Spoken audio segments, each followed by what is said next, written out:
vamos acender a fogueira não. Ah, eu vou Bora, no é ambiente.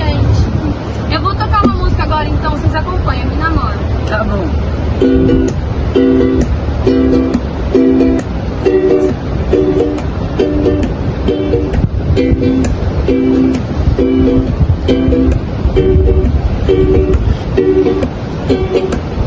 Me namora, você chora e fica em casa só contando as horas.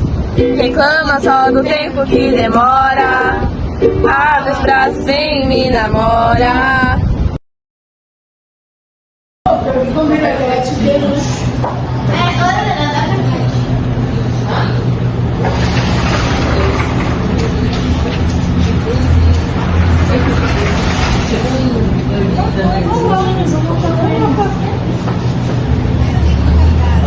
Tudo bem com vocês? Tudo?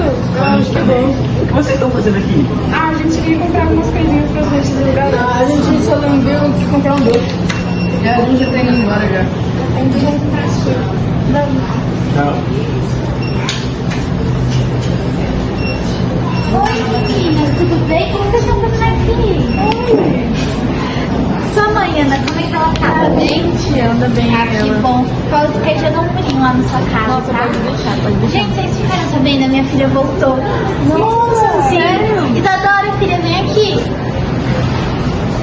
Oi, meninas. Vocês saudade.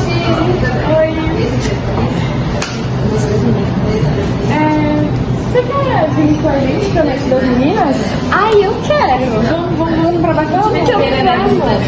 Ai, vamos lá. Isso é bom, é verdade. Vamos levar algumas bebidas, umas copas. Verdade.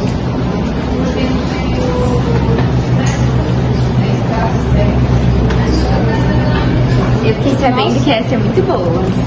Gente, mas vocês têm certeza que vão levar tudo isso?